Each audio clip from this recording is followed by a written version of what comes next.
கர்த்தருடைய பரிசுத்த நாமம் மகிமைப்படுவதாக. ட்ரீம்ஸ் அண்ட் இன்டர்பிரேஷன் சீரீஸ்க்கு மீண்டுமாய் உங்களை வரவேற்கிறோம். சொப்பனங்களும் அதன் அர்த்தங்களும் என்கிற தொகுப்பிற்கு மீண்டுமாய் நாங்கள் உங்களை வரவேற்கிறோம்.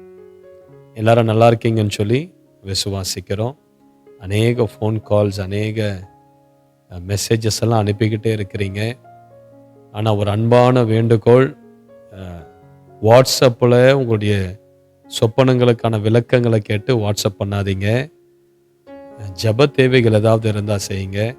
ஏன்னா நூற்றுக்கணக்கான மெசேஜஸ் வியாக்கியானம் கேட்டு வருகிறது. அது உண்மையாகவே அதை ரிப்ளை பண்ணுவதற்கு ரொம்ப கஷ்டம். அதனால் நீங்கள் யூடியூப்பில் அதை பதிவிடுங்க. வாட்ஸ்அப்பில் அனுப்பக்கூடிய எந்த சொப்பனத்துக்கான விளக்கத்தையும் நாங்கள் சொல்ல மாட்டோம். அதே நேரத்தில் ஜெப உதவிக்கென்று வைத்திருக்கிற ஃபோன் கால்ஸுக்கு ஃபோன் பண்ணி சொப்பனத்தின் விளக்கத்தை தயவு செய்து கேட்காதீங்க. அது சொல்ல எங்களுக்கு நேரம் கிடையாது. அதனால் அன்பாக சொல்கிறேன், யூடியூப்பில் அதை கமெண்ட் பண்ணுங்கள். நேரம் இருக்கும்போது அதுக்கான ரிப்ளை உங்களுக்கு அதில் கொடுக்கப்படும். அப்படி இல்லாத பட்சத்தில் அது பொதுவான ஒரு சொப்பனமாக இருக்குமானால் அதை குறித்ததான ஒரு வீடியோவை நான் சீக்கிரத்தில் பதிவிடுகிறேன். கர்த்தர் உங்களை ஆசீர்வதிப்பார். இந்த சேனலை மறக்காத கமெண்ட் பண்ணுங்கள். உங்கள் புதிய புதிய சொப்பனங்களை பதிவிடுங்க. சப்ஸ்கிரைப் பண்ணுங்க, இதை லைக் பண்ணுங்க. உங்களுக்கு பிடித்திருந்தால் லைக் பண்ணுங்க. நண்பர்களோடு கூட இதை பகிர்ந்து கொள்ளுங்க. ஆண்டவர் நிச்சயமா உங்களை ஆசீர்வதிப்பார். இன்றைக்கு முக்கியமான ஒரு சொப்பனம். அதுக்கு முன்பதாக ஒரு வசனத்தை நான் வாசிக்கிறேன். என்னாகமம் 23:23. யாக்கோபுக்கு விரோதமான மந்திரவாதம் இல்லை, இஸ்ரவேலுக்கு விரோதமான குறி சொல்லுதலும் இல்லை. தேவன் என்னென்ன செய்தார் என்றும் கொஞ்ச காலத்திலே யாக்கோபையும் இஸ்ரவேலையும் குறித்து சொல்லப்படும். யாக்கோபுக்கு விரோதமான மந்திரவாதம், இஸ்ரவேலுக்கு விரோதமான குறி சொல்லுதல். பிரியமானவர்களே, நல்லா கேளுங்க. தேவ பிள்ளைகளை தாக்குகிற மாந்திரிகத்தை அடையாளப்படுத்தி காட்டுகிற ஒரு 5 சொப்பனங்களை இன்றைக்கு நான் சொல்ல போகிறேன். சொப்பனத்தில் வரக்கூடிய மாந்திரிக தாக்குதலின் 5 அடையாளங்கள். சில நேரங்கள் நம்மை தாக்குகிற ஆவிகளை ஆண்டவர் நமக்கு சொப்பனத்தின் மூலமாக வெளிப்படுத்துவார். சொப்பனங்கள் 3 விதத்தில் வருகிறது. தேவனிடத்திலிருந்து வருகிற சொப்பனம், பிசாசினிடத்திலிருந்து வருகிற சொப்பனம், தொல்லையின் திரட்சியினால் வருகிற சொப்பனம். இப்போ நம்மை தாக்குகிற பொல்லாத ஆவிகளை ஆண்டவர் நமக்கு சொப்பனத்தின் மூலமாக வெளிப்படுத்துவார். அல்லது பிசாசே அப்படிப்பட்ட சொப்பனங்களை நமக்கு காட்டும். அதை நம்ம தாக்குவது போன்றதான சொப்பனங்களை வெளிப்படுத்தும். இப்போது நான் சொல்லக்கூடிய இந்த 5 மிருகங்கள், இந்த 5 அடையாளங்கள் உங்க சொப்பனத்தில் இருக்குமானால், அடிக்கடி இது தொடர்ந்து வருமானால், உங்களுக்கு நிச்சயமா மாந்திரிகத்தின் தாக்குதல் உண்டு. ஆகவே இதை நம்ம ரொம்ப ஜாக்கிரதையா, இதை நம்ம நிதானித்து, இதற்காக உபவாசித்து நீங்க ஜெபிக்கணும். நல்லா கேளுங்க. இப்ப சொப்பனத்துல உங்களுக்கு மாடு துரத்துகிறது. காளை மாடு உங்களை துரத்து. கருப்பு கலர்ல மாடு, காளை மாடுகள் உங்களை துரத்துகிறது. எருதுக்கள் உங்களை துரத்துகிறது. இன்னைக்கு காலையில கூட ஒரு சிஸ்டர் சொன்னாங்க, ஒரு கருப்பு மாடு என்னையும் என் பிள்ளையையும் துரத்தி கொண்டு முட்டை வருது. ஓடி போய் ஒரு வீட்டுக்குள்ள புகுந்து கதவை சாத்தி தப்பித்து கொண்டு. சில பேருக்கு இது ரொம்ப என்னடா மாடு துரத்துதெல்லாம் பிசாசோட கூட அடையாளப்படுத்தி பேசுறாங்களே அப்படின்னு சொல்ல தோணும். இது ஒரு வேத வசனத்தின் அடிப்படையில் நான் உங்களுக்கு சொல்றேன். சங்கீதம் 22 அதிகாரம் 12 வசனம். அநேகம் காளைகள் என்னை சூழ்ந்திருக்கிறது, பாசான் தேசத்து எருதுக்கள் என்னை வளைந்து கொண்டது. பாருங்க, ஆண்டவர் இந்த இடத்துல பிரச்சனைகளை எருதுக்கள் வடிவில், பாசான் தேசத்து எருதுக்கள், காளைகள் சூழ்ந்து கொண்டது, வளைந்து கொண்டது. காளைகள் முட்டுச்சுன்னா என்ன ஆகும்? அவ்வளவுதான். அதோடைய கொம்புகளை கொண்டு முட்டுமானால் நம்முடைய குடல் எந்த இடத்துல அது முட்டுதான், அந்த இடத்துல பெரும் பாதிப்பு ஏற்பட்டு மரணம் நேரிடலாம். இந்த மாடை அடக்குகிற போட்டியில, ஜல்லிக்கட்டு போட்டியிலலாம் எவ்வளோ பேர் இறந்து போறாங்க, காயப்படுறாங்க. அதோட அதுக்கு பிறகு அவங்க ஊனமாவே மாறி போகிறவர்கள் எவ்வளோ பேர் உண்டு. ஆகவே சொப்பனத்துல காளைகள், எருதுகள், முட்டை வருது, துரத்திட்டு வருது, உங்களை தேடுது, நீங்க ஓடுறீங்க. அடிக்கடி இந்த சொப்பனம் வருது. இது உங்க வாழ்க்கையில போராடுகிற மந்திர சக்திகளுக்கு இவைகள் அடையாளம். அப்படிப்பட்ட சொப்பனங்கள் உங்களுக்கு வருமானால் உடனே நீங்க ஜெபத்துல எழும்பணும். நல்லா உபவாசித்து உங்களுக்காக ஜெபிக்கிற சில ஆட்களை இணைத்து அல்லது சில விடுதலை கூட்டங்களில போய் பங்கு பெற்று நீங்க ஜெபிக்கணும். உங்களுக்கு எப்படிப்பட்ட போராட்டங்கள் இருக்குமானால் இந்த இடத்துல நமது திருச்சபையில படப்பையில ஒவ்வொரு புதன்கிழமையும் விடுதலை கூட்டம் நடத்தி கொண்டிருக்கு. ஏராளமான பேர் பல மாவட்டத்திலிருந்து, குறைந்தது ஒரு 10 மாவட்டத்தில் இருந்தாவது ஜனங்க வராங்க. பல மாநிலங்கள்ல இருந்து வராங்க. எவ்வளோ பேர் வந்து ஆசீர்வதிக்கப்பட்டு விடுதலையாகிறாங்க. உங்களுக்கு விருப்பம் இருந்தா நீங்க இப்படிப்பட்ட மந்திர கட்டுல இருக்கீங்கன்னா நீங்க இங்க நடக்கிற விடுதலை கூட்டத்துக்கு நீங்க நிச்சயமா நீங்க வரலாம்.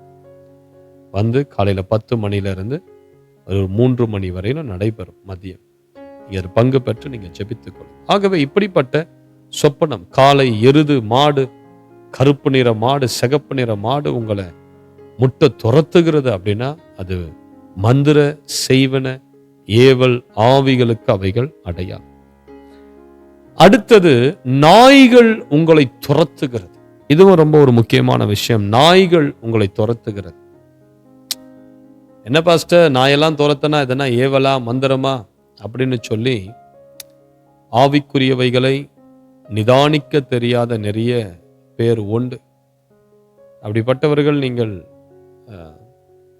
இந்த விளக்கத்தை கேட்கணும்னு அவசியம் கூட கிடையாது. ஆனா இந்த சொப்பனத்தை ரொம்ப சீரியஸா எடுத்துக்கொள்கிறவர்களுக்கு தான் இந்த நிகழ்ச்சி.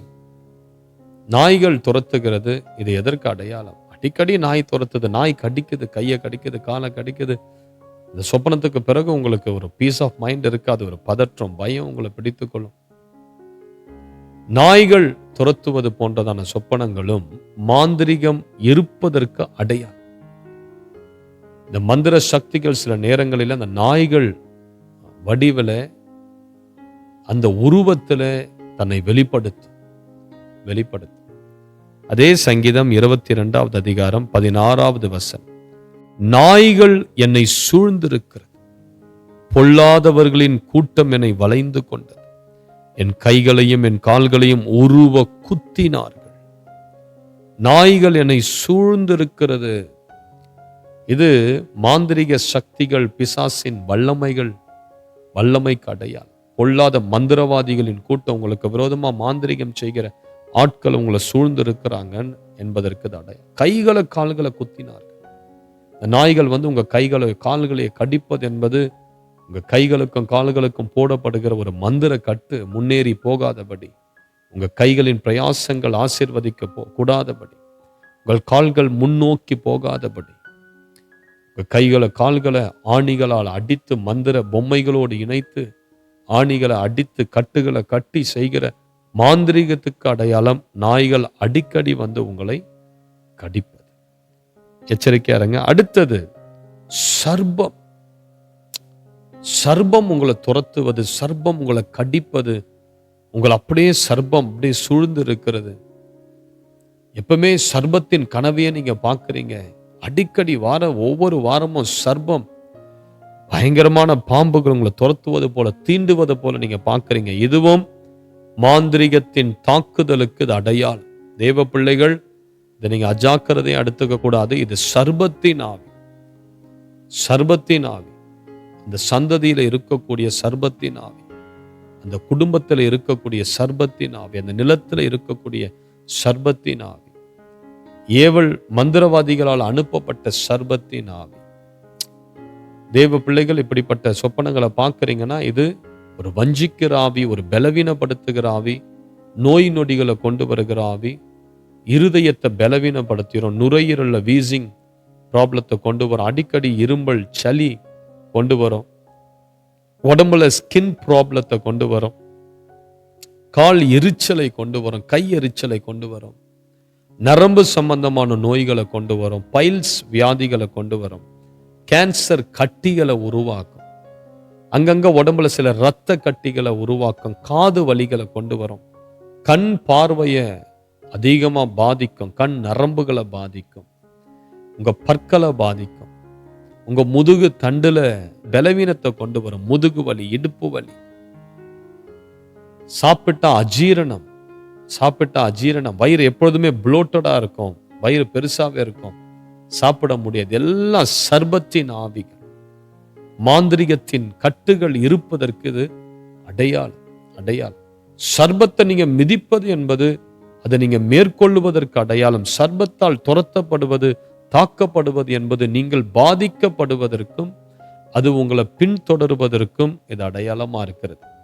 சர்ப்பங்களின் ஆவிகள் ஆட்டுக்குட்டியின் இரத்தத்தினால், இயேசு கிறிஸ்துவின் சிலுவையின் இரத்தத்தினாலும் சாட்சியின் வசனத்தினாலும் ஜெயித்தார்கள்.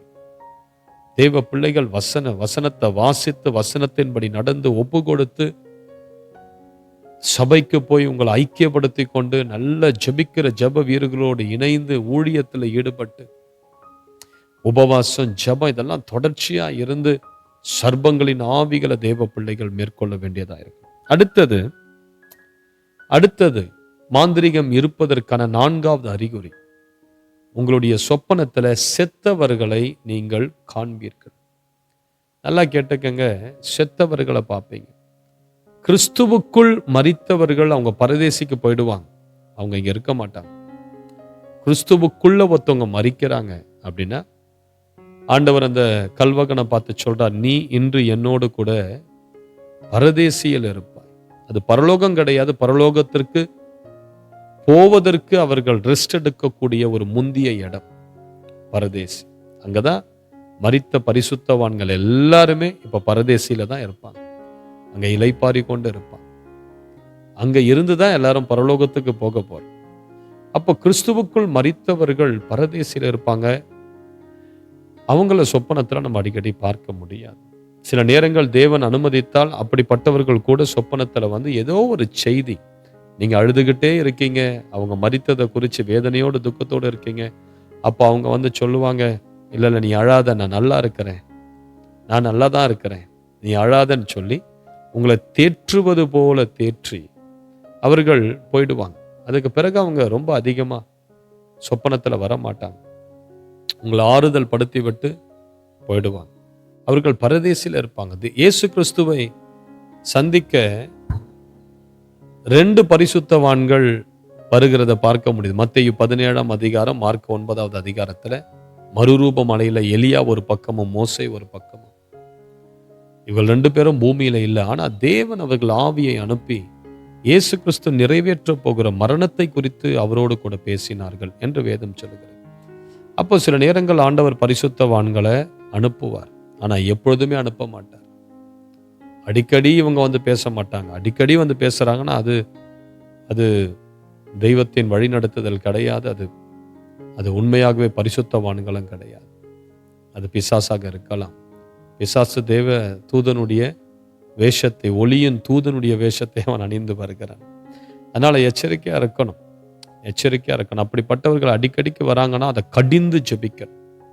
செத்தவர்கள் வராங்க, கிறிஸ்துவுக்கு வெளியே மரிக்கிறவர்கள், கிறிஸ்துவுக்குள் மரித்தவர்கள் பரதேசிக்கு போயிடுவாங்க, அவங்களுக்கு இந்த பூமியில இருக்கு. ஆனா கிறிஸ்துவ அற்றவர்கள், இயேசுவை ஏற்றுக்கொள்ளாதவர்கள் மரிக்கும் பொழுது என்ன நடக்கும்? இவர்கள் இப்போ பாதாளத்துக்குன்னு அவங்க நியமிக்கப்படுகிறாங்க.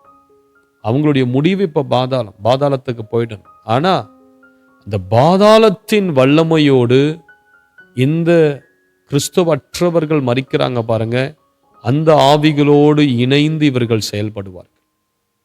இவர்கள் தான் பூமியில அசுத்த ஆவிகளாக சுற்றி தெரிவார்கள். மரித்த கிறிஸ்துவ அற்றவர்கள், ஆக்சிடென்ட்ல சாகிறவங்க, தூக்குமாட்டி சாகிறவங்க, எரிஞ்சு சாகிறவங்க, இதை கேட்கும் போது அநேகருக்கு this is not biblical, what you are teaching is not biblical சொல்லுவாங்க. பட் அதான் அது உண்மை கிடையாது. This is the fact. What I tell you now is the fact. தன் காலத்துக்கு முன்பதாக ஏன் நீ மரிக்க வேண்டும் என்று ஆண்டவர் கேட்கிறார். அப்போ ஆண்டவர் ஒவ்வொரு மனிதனுக்கும் காலத்தை வைத்திருக்கிறார். அந்த காலம் நிறைவேறும் போது கர்த்தரே அவனை எடுத்துக்கொள்ளும். ஆனால் தன் காலத்துக்கு முன்பதாகவே ஆக்சிடென்ட்லயோ, தூக்கு மாட்டிக்கொண்டோ, விஷம் குடிச்சோ, தானாகவே போய் மரிப்பது, தண்ணியில விழுந்து மரிப்பது, இப்படிப்பட்ட ஆவிகள் இந்த பூமியில செயல்பட்டு கொண்டிருக்கும். எப்படி? பூமியில இருக்கிற விழுந்த தூதர்களோடு இணைந்து, பிசாசின் சேனைகளோடு ஆவிகளோடு இணைந்து, இந்த மரித்த ஆவிகள் அவர்களோடு கைகோர்த்து செயல்படும். அதனாலதான் அந்த ஆவிகள் உடம்ப பிடிக்கிறது. தேவ தூதர்களுக்கு உடம்பு இல்லை. தேவ தூதர்கள் ஆதியிலிருந்து அவர்களுக்கு சரீரம் என்று ஒன்று கிடையாது. அவர்கள் ஆவிக்குரிய சரீரத்தை உடையவர்கள். ஆகவே தேவ தூதர்கள் நமது உடம்புக்குள்ள இருந்து தங்கி இதை வாசம் பண்ணி இதை கெடுக்கணும்னு அவசியம். அவர்கள் வெளியே இருந்தே, விழுந்த தூதர்கள் வெளியே இருந்தே செயல்படுவார்கள்.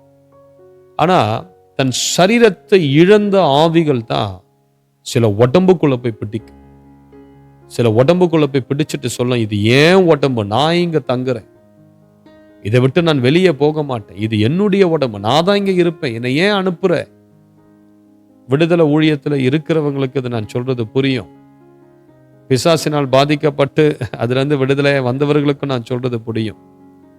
If you have not gone through such experiences, இதெல்லாம் அனுபவமே இல்லாதவங்களுக்கு நான் சொல்றதெல்லாம் விளையாட்டா தெரியும். But you will realize it when you are attacked by such spirits. அப்படிப்பட்ட பிசாசுகள் உங்களை தாக்கும் போது உங்களுக்கு என்ன ரியாலிட்டின்னு சொல்லி புரிய ஆரம்பிக்கும். அப்போ இந்த மரித்தவர்களை கொண்டு தான் செய்வன மந்திரம் செய்யறவங்க எல்லாம் இந்த மரித்த ஆவிகளை தான் ஏவுவாங்க. இந்த மரித்த ஆவிகளுக்கு சக்தி ஏத்தி பாதாளத்தின் மந்திரம் பண்ணி அவைகளுக்கு பாதாளத்தின் சக்தியை ஏத்தி இதை தான் ஏவல் ஆவிகளா பயன்படுத்துவாங்க. வியாதியை உண்டு பண்ண, ஆக்சிடென்ட்டை கொண்டு வர, பொருளாதாரத்தை அழிக்க இந்த மரித்த ஆவிகளை தான் கண்டுபிடிச்சு அதை சுற்றி திரிகிற இந்த ஆவிகளை பிடிச்சு அதை ஏவி விடுவாங்க. இந்த ஆவிகள், மரித்த ஆவிகள் ஏற்கனவே பிசாசின் சேனைகளோடு சேர்ந்து தான் செயல்பட்டு கொண்டிருக்குது. இந்த மந்திரவாதி எல்லாமே பிசாசின் சேனையில இருக்கிறவங்க தான். They use the dead spirit. அப்போ உங்க கனவுல அடிக்கடிக்கு மரித்தவர்களை நீங்க பார்க்கிறீங்க, செத்தவர்களை பார்க்கிறீங்க, சுத்தி சுத்தி வராங்க, அவங்க உங்களை துரத்துறாங்க, அவங்களோட உட்கார்ந்து சாப்பிடுறீங்க, அவங்க அடிக்கடிக்கு உங்க வீட்டை விசிட் பண்றாங்க. It means it is a sign that you are under the attack of witchcraft. நீங்க செய்வன ஆவியில, மந்திரத்துல நீங்க பாதிக்கப்பட்டிருப்பதற்கு அது அடையாளமாய் காணப்படுகிறது. அடுத்த அடையாளம், நீங்க உங்க சொப்பனெல்லாம் பார்த்து நீங்க தூங்கி எல்லாம் எழுந்துட்ட பிறகு உங்க உடம்புல அங்கங்க மார்க்ஸ் இருக்குது, ஸ்கிராச்சஸ் இருக்குது, உங்க உடம்புல அங்கங்க கீறல் இருக்குது. இது அடிக்கடி உங்களுக்கு வருது, யாரோ கீறினது போல. சமீபத்தில் கூட ஒரு ஃபேமிலி இங்க விடுதலைக்காக வந்திருந்தாங்க. அவங்க சொன்னாங்க, ஐயா சொப்பனத்துல என்னை ஒரு நாய் என் கையெல்லாம் பொறாண்டி கீறி என் கையெல்லாம் ரத்தமா வருது சொப்பனத்துல. எழுந்த பிறகு பார்த்தா உண்மையாவே என் கையெல்லாம் ஸ்கிராச்சஸ். இங்க வந்திருந்தான் அந்த பையன். அவன் கையை காட்டும் போது பார்த்தீங்கன்னா எல்லாம் அப்படியே நகத்தை வைத்து கீரனா எப்படி இருக்குமோ அப்படி, இந்த மெல்லிய நகத்தை வச்சு கீரனா எப்படி, அந்த மாதிரி ஸ்கிராச்சஸ் அவன் கையெல்லாம். பார்க்கவே ஆச்சரியமா இருந்தது. அப்போ அடிக்கடி உங்க உடம்பு தூங்கி எழுந்த பிறகு நீங்க ஸ்கிராச்சஸ் பார்க்குறீங்க, சில மார்க்ஸ் பார்க்குறீங்க, காயங்களை பார்க்குறீங்க, உடம்புல அங்கங்க கீறினது போல, ரத்தம் வந்தது போல. இதெல்லாமே மாந்திரிகத்துக்கு இது அடையாளம். மாந்திரிகத்தின் சக்தி, வல்லமை உங்களை தாக்குவதற்கு அடையாளம். ஆகவே அநேக அடையாளங்கள் உண்டு. இந்த ஒரு 5 அடையாளத்தை நான் சொல்லி நான் முடிக்கிறேன். இந்த 5 அடையாளங்கள் உங்களுக்கு இருக்குமானால் உங்க வாழ்க்கையில மந்திரம் கிரியை செய்கிறது. தேவ பிள்ளைகள், நீங்க உபவாசித்து ஜெபித்து அந்த மாந்திரிக சக்தியை ஆண்டவருடைய வாக்குத்தத்த வசனங்களை கொண்டு லூக்கா 10:19 படி சர்ப்பங்களையும் தேள்களையும் மிதிக்கவும் சத்துருவினுடைய சகல வல்லமையை மேற்கொள்ள நான் உனக்கு அதிகாரம் கொடுக்கிறேன், ஒன்று உன்னை சேதப்படுத்த மாட்டாது. என் நாமத்தின் மேல் விசுவாசத்தோடு விசுவாசிக்கிறவங்க பிசாசுகளை துரத்துவாங்கன்னு சொல்லி கர்த்தர் வாக்கு கொடுத்திருக்கிறார். ஏசாயா 54:17 படி உனக்கு விரோதமாய் உருவாக்கப்படும் எந்த ஒரு ஆயுதமும் வாய்க்க. தேவ பிள்ளைகள் வசனத்தை சொல்லி பரிசுத்தமாய் ஜீவித்து ஜெபித்து இப்படிப்பட்ட அந்தகார சக்திகள், மந்திரத்தின் வல்லமைகளை எதிர்த்து நின்று நீங்க ஜெயம் கொள்ளணும். இயேசு கிறிஸ்துவின் நாமத்தினால் இப்படிப்பட்ட மாந்திரிக தாக்குதலில் பாதிக்கப்பட்டிருக்கிற உமது பிள்ளைகள் மேல கர்த்தருடைய வல்லமையின் கரம் இறங்குவதாக. இயேசு கிறிஸ்துவின் வல்லமையின் கரம் இறங்குவதா. ஓ, தேவனுடைய விரல்களை கொண்டு அவர் பிசாசுகளை துரத்தினார். தமது வார்த்தையினால் பிசாசுகளை துரத்தினார்.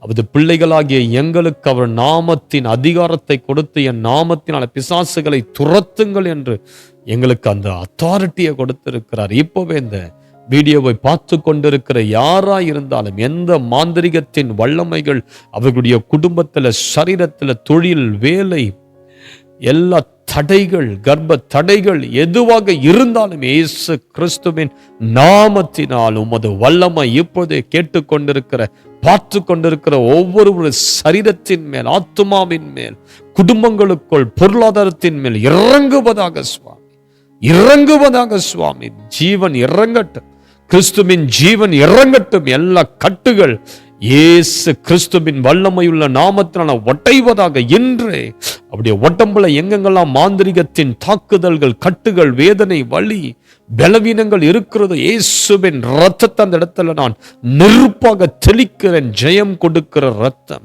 விடுதலை கொடுக்கிற ரத்தத்தை சரீரத்தின் மேல நான் நெருப்பா தெளிக்கிறேன். ஹல்லேலூயா. அற்புதங்களை செய்யுங்க ஆண்டவரே, அற்புதங்களை செய்யுங்க. உமது நாமம் மகிமைப்படட்டும். நான் பிளஸ் பண்ணுகிறேன். இயேசு கிறிஸ்துவின் வல்லமையுள்ள நாமத்தினால் ஒவ்வொருவரையும் நீர் விடுதலையாக்குவதற்காக ஸ்தோத்திரம், ஸ்தோத்திரம். ஆமென், ஆமென், ஆமென். இந்த விளக்கம் உங்களுக்கு பிடித்திருந்தா இதை சப்ஸ்கிரைப் பண்ணிக்கொள்ளுங்க, லைக் பண்ணுங்க. உங்களுடைய எப்படிப்பட்ட சொப்பனங்கள் அதில் பதிவிடுங்க. நான் இதை பார்க்கும்போது நிச்சயமா உங்கள் ஒவ்வொருவருக்காக நான் ஜெபிக்கிறேன். சீக்கிரத்தில் அடுத்த ஒரு சொப்பனத்தின் விளக்கத்தோடு உங்களை நான் சந்திக்கிறேன். God bless you. God bless you. Thank you.